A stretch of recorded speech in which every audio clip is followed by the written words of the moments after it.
Now, the government's announced it plans to ban controversial gay conversion therapies. According to organisations that promote them, conversion therapies can enable people to change or reduce their homosexual tendencies through psychotherapeutic and counselling techniques. The ban is part of a lesbian, gay, bisexual and transgender action plan published today by the government, which brands them abhorrent.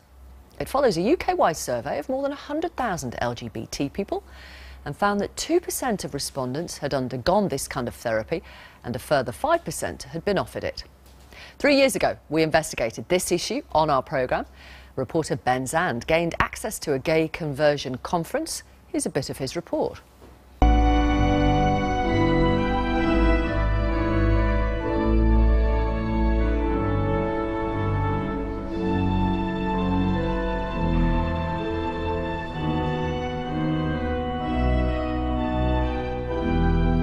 Homosexual relationships, according to Jesus, are worse than polygamous ones. So it's not a question of a slippery slope where things are going to get worse if we accept homosexual unions. In Jesus' understanding, the worst would have already happened in embracing homosexual unions. What I discovered was that my same-sex attraction was in fact a symptom, if you will, of what was yet an unresolved identification with my own gender. Duh! Sexual orientation is neither innate nor is it immutable. And so the scientific basis for this memorandum, it seems to me, is now shot.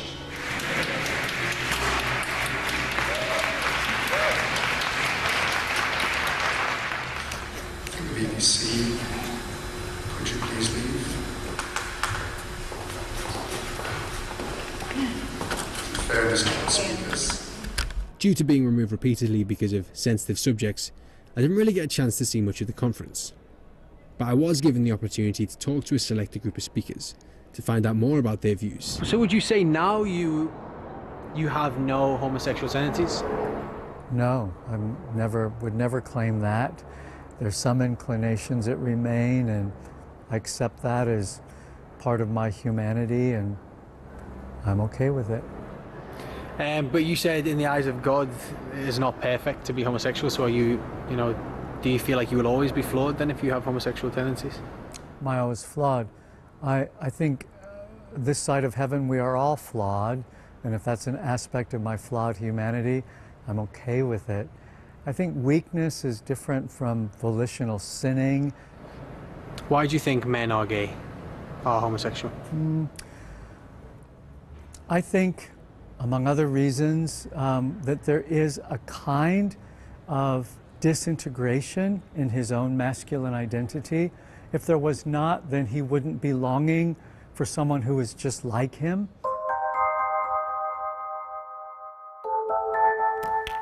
That was 3 years ago.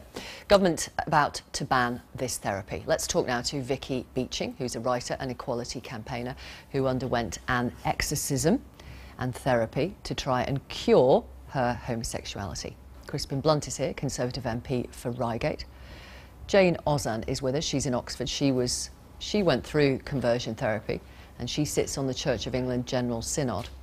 Dr. Louise Theodosiou is from the Royal College of Psychiatrists. She's in Salford, and Michael Davidson is in Belfast. He's head of the Core Issues Trust. They offer these therapies. He describes himself as ex-gay.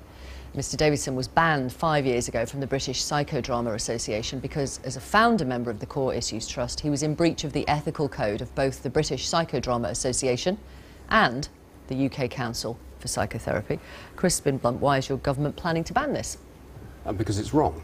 Why? Simply because sexuality is inherent, and if you then take people on a conversion programme, plainly they're being sold a pup.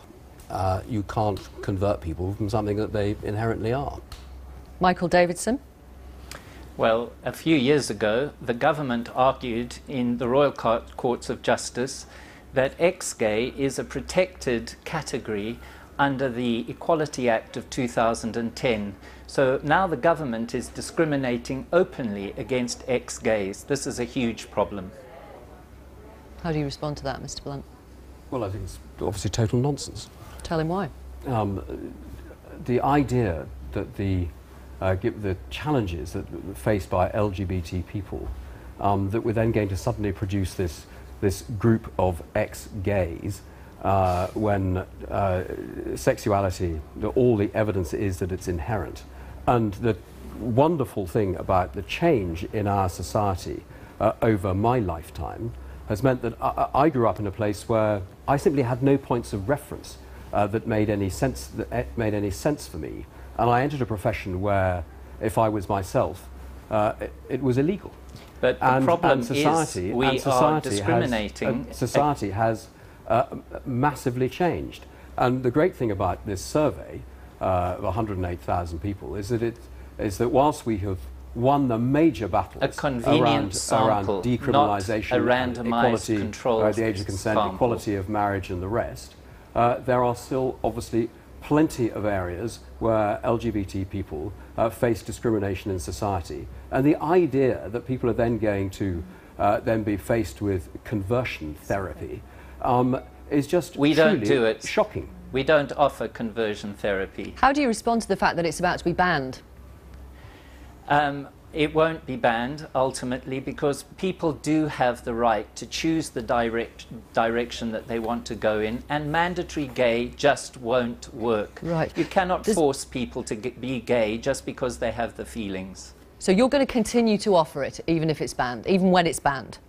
I will seek legal advice and we will do the right thing, but we'll certainly be there and available for people who've had enough of having a gay ideology pushed down their throat. Right. Well, let me put that point to you. I mean, it is offering a choice. It is there as a choice if somebody wants to access it, which you have done in the past, Vicky Beeching, which Jane has done. Your experiences in a moment. Why are you stopping other people in the future accessing Well, the interesting question is, and I would put this to Mike, why are people actually seeking these therapies in the first place? I think that is actually the key underpinning question of this entire debate. And for me and many other LGBT people, it's because people like Mike are peddling a message that being gay is actually sinful and shameful, and that was what drove me to seek out voluntarily an exorcism at the age of 16, and then decades of counselling therapy to become straight. It didn't work for you, but it worked for me. But there is actually a need to change if you're not sinful and shameful in the first place. But Michael Davison says, well, go on, you tell us. You tell Vicky, you didn't want to be gay, so you sought out this kind of therapy, and you say it worked. It certainly worked for me. Together with my wife, we decided that this is the pathway that we wanted to go in. That's not being critical of anybody who doesn't follow the direction that we went. Yes, I do think it is in Christian terminology. That's a fairly major bias, isn't it, in the therapy that you're offering? And that is the danger, and I think that's why we need governmental crackdowns. Well, then tell me this, Vicky, why is it that more than 50% of the clients who come in my direction don't subscribe to Christian theology? They come from other points of view, or they come from no points of view, but they've tried gay and it doesn't work. Can I just read to you, Mr. Davison, the list of organisations that signed a letter to the government last year calling for what you do to be outlawed, which the government has now listened to, according to today's plans. The British Association for Counselling and Psychotherapy say gay conversion therapy should be banned. So does the British Association for Behavioural and Cognitive Psychotherapies, as well as the British Psychoanalytic Council, the British Psychological Society, the College of Sexual and Relationship Therapists, the Association of LGBT Doctors and Dentists, the National Counselling Society, the NHS in Scotland, Pink Therapy, the Royal College of GPs, the Scottish Government, Stonewall, and the UK Council for Psychotherapy. Well, the issue is... No. They all want it banned. You are a lone voice. Yes. No, I'm not a lone voice. Have a look at our DVD, Voices of the Silence. There are 15 voices there and experts from around the world who talk about Well, you're not an expert. I mean, you're a doctor in education, not a medical doctor. Yes, you're right. Victoria, here's the point. The European Convention on Human Rights has clearly made the way open for people to choose the direction that they want to go in, and the government will have to do something about that fact before they ban things. Jane Ozam in Oxford, you were offered conversion therapy. You sit on the Church of England General Synod. What was your experience? Well, I voluntarily went through this like Vicky did, because I believed, as many do, that being gay was sinful, and I didn't want to live with the shame. And frankly, I wanted to be happy, I wanted to be loved, and I wanted a family. So I would do anything to go through, and I put myself through loads of prayer ministry. I spent lots of money. That's one of the things that doesn't come out here. But it didn't work. But what is it? What is the therapy? What is it? You pray? You what? Well, it's a catch-all phrase.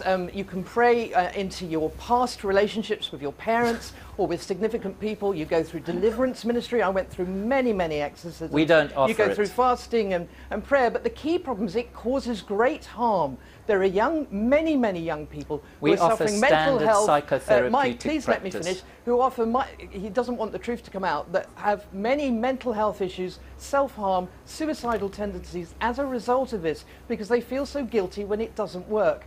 And we know that this causes harm. When I did a survey last year to see how many people had gone through conversion therapy, over 217 people replied, and 2/3 of them said because they thought it was sinful, but they went on to say how damaging it was to their own mental health. And this is an issue where the government has to act because of the harm it is doing to our young people today. Jane, you're using convenient samples, not randomized controlled samples. I have talked to thousands of people, Mark, or they have been in touch with me since my book and Vicky's book's come out. Of talking course. about the horrors that they've been through. I want to ask, hang on a minute, just a minute. I'm going to ask Vicky Listen for the to. impact on your physical and mental health. How would you describe it? Yeah, so I was someone who went and sought therapy from someone a bit like Mike, you know, trusting that they would be unbiased. And for me, the fallout was depression and anxiety, suicidal thoughts as a teenager, almost a suicide attempt in my late 20s. And then, as you say, also a physical health symptoms began to emerge, lots of fatigue. Finally, I got diagnosed with an autoimmune disease called scleroderma, and my skin cells were turning into scar tissue. And the doctor said to me my body was literally at war. And they blamed that kind of war on the internal fight that I was having between my faith and my sexuality. So this is devastating. People's lives are literally hanging in the balance. Let me bring in Dr. Louise Theodosi from the Royal College of Psychiatrists. Thank you for your patience. What's your reaction to the fact that this is going to be banned by the government? The Royal College 100% backs the banning of this therapy. We signed up to the memorandum. There's no evidence base to support this therapy. What are the psychological issues associated with attempting to cure people of their homosexuality? I think, as we've heard, your sexuality and your gender identity are inherent, and there's no evidence base and no therapeutic treatment to change what is simply a part of a person's nature. But the Royal College of Psychiatrists didn't sign up to the 2017 version of the Memorandum of Understanding. Why is that? Is it about the Church of England did, Mike, and you need to understand. But did the Royal College of Psychiatrists? The Church of England is not an expert. The Royal College of Psychiatrists. Hang on a minute. So you've asked the question. Dr. Louise Theodosi, would you like to answer that? What I'd like to say is that we 100% back the ban, and there's no evidence base for the treatment. And what about the therapy for gender identity? Are you backing the banning of that? Because that's part of the Memorandum of Understanding. What we do is that we work with the community who experience gender dysphoria, and we offer ethical and evidence-based treatments. So the truth is, you're not fully behind the Memorandum of Understanding of 2017. You want it on one side of the equation, but not on the other.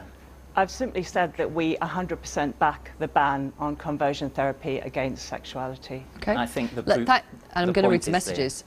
Sorry, Crispin, you wanted to say something earlier. What I understood about myself when I was 18 was that there was something wrong with me. It took me a very long time and the whole of our society to change in its attitudes to now know there was nothing wrong with me. And I'm absolutely grateful to the government coming forward and banning a therapy which is going to turn around to people and say there is something wrong with them. Which we when don't it is do. patently not the case. Let me read some messages. WhatsApp. On WhatsApp, Freddie says conversion therapy is a joke. Greg in Somerset says, as a gay man in my 40s, I'm horrified that gay conversion therapy plays any part. We don't offer it. Sorry, I'm just trying to read messages from people who are listening to you around the country. Gay conversion therapy plays any part in 21st century life. Jack in Manchester texts to say, when I was younger and first came out, I held hands with my partner and I had things thrown at us from cars passing by. Since that point, I've never felt comfortable to do it again. That's related to the other part of the survey where 2 out of 3 gay couples say they wouldn't hold hands in public because they might feel uncomfortable and wouldn't know what the reaction would be. Would you hold hands in public, Crispin Blunt, with your partner? I've held hands in public with my partner and then had someone taking the trouble to then go disgusting under their breath to me. How did you react to that? He got a barrowload of rather soldierly abuse, which hugely impressed my boyfriend. But made clear that what he was saying was totally unacceptable. But you can quite understand why other people in other circumstances would then simply desist and go back effectively hiding. It's a lot harder than people think, and I think that's one good thing about the survey. It's shining a light on the fact that today in the 21st century it is still difficult to be LGBT, especially in religious settings, but also, like you say, just in general society. I think it's really hard being ex-gay, Vicky. Thank you very much, all of you. Really appreciate your time this morning. Thank you. Vicky Beeching and Crispin Blunt, who came out, how many years ago was it now? 2010. 2010, so yeah. Eight years ago in August. Dr. Louise Theodosi from the Royal College of Psychiatrists, Michael Davidson, head of the Core Issues Trust, and Jane Ozan, who was offered conversion therapy. She sits on the Church of England General Synod. Thank you very much, all of you. Thanks for your time. Thank you.